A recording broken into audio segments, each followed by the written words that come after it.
ఉత్తరాంధ్రలో ఓవైపు గ్రామీణం, మరోవైపు పట్టణ ప్రాబల్యం ఉండే నియోజకవర్గం నర్సీపట్నం. నర్సీపట్నం నియోజకవర్గంలో టీడీపీ సీనియర్ నేత చింతకాయల అయ్యన్నపాత్రుడు 6 సార్లు గెలిచారు. గతంలో కీలక శాఖలకు మంత్రిగాను పనిచేశారు. ప్రస్తుతం నర్సీపట్నం రాజకీయాలు హై వోల్టేజ్లో నడుస్తున్నాయి. ప్రచారాలు జోరందుకున్నాయి.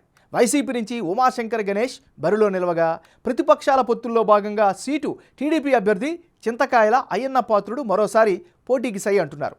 గెలుపు మీద రెండు పార్టీలు ధీమా వ్యక్తం చేస్తున్నా గ్రౌండ్ రియాలిటీ ఎలా ఉంది, ప్రజలు ఏం కోరుకుంటున్నారు? Big TV exclusive election survey 19 సర్వేలో వెల్లడైనటువంటి అంచనాలను ఇప్పుడు చూద్దాం.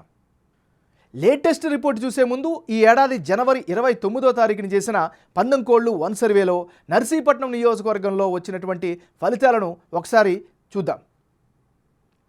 బిగ్ టీవీ చేసినటువంటి ఎక్స్క్లూజివ్ 19 సర్వే ప్రకారం నర్సీపట్నం నియోజకవర్గంలో వైసీపీ అభ్యర్థికి అనుకూలంగా 45% ఓట్లు, తెలుగుదేశం పార్టీకి 49% ఓట్లు వస్తాయని అంచనా వచ్చింది.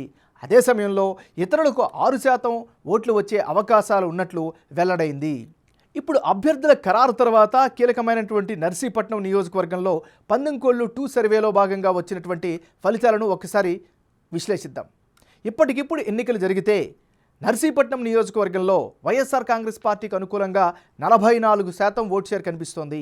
తెలుగుదేశం పార్టీకి 52% ఓట్లు దక్కే ఛాన్సెస్ ఉన్నాయి.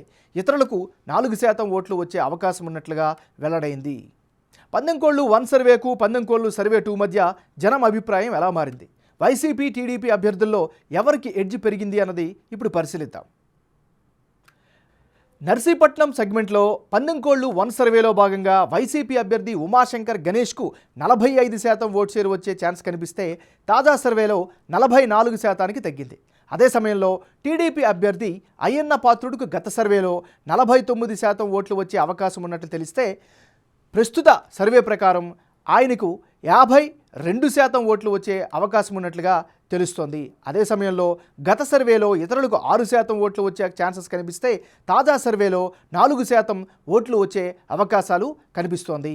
ఓవరాల్గా నర్సీపట్నం నియోజకవర్గంలో టీడీపీ అభ్యర్థికి విజయ అవకాశాలు ఎక్కువగా ఉన్నట్లు తెలుస్తోంది. 2 సర్వేల్లో నర్సీపట్నం నియోజకవర్గంలో అభ్యర్థుల మధ్యన మారిన ఓట్ల శాతం, అందుకు గల కారణాలను ఇప్పుడు పరిశీలిద్దాం. ముందుగా నర్సీపట్నం నియోజకవర్గంలో టీడీపీకి స్ట్రాంగ్ బేస్ ఉండడం వల్ల ఆ పార్టీకి అభ్యర్థికి ప్లస్ పాయింట్గా మారుతోంది. తెలుగుదేశం పార్టీ అభ్యర్థిపై పాజిటివ్ ఇమేజ్ అయితే స్పష్టంగా కనిపిస్తోంది. జనసేన, బీజేపీ, టీడీపీ పొత్తులు ఆ పార్టీకి ప్లస్ పాయింట్గా మారాయి. ప్రస్తుత సిట్టింగ్ ఎమ్మెల్యేపై వ్యతిరేకత కూడా ఈయనకు కలిసొచ్చే అవకాశం ఉంది. వెల్ఫేర్ స్కీములపైనే వైసీపీ ఆశలు పెట్టుకుంది. ఓవరాల్గా ఇప్పటికిప్పుడు ఎన్నికలు జరిగితే నర్సీపట్నం నియోజకవర్గంలో తెలుగుదేశం పార్టీకే ఎడ్జి ఉన్నట్లు బిగ్ టీవీ ఎలక్షన్ సర్వేలో తెలుస్తోంది.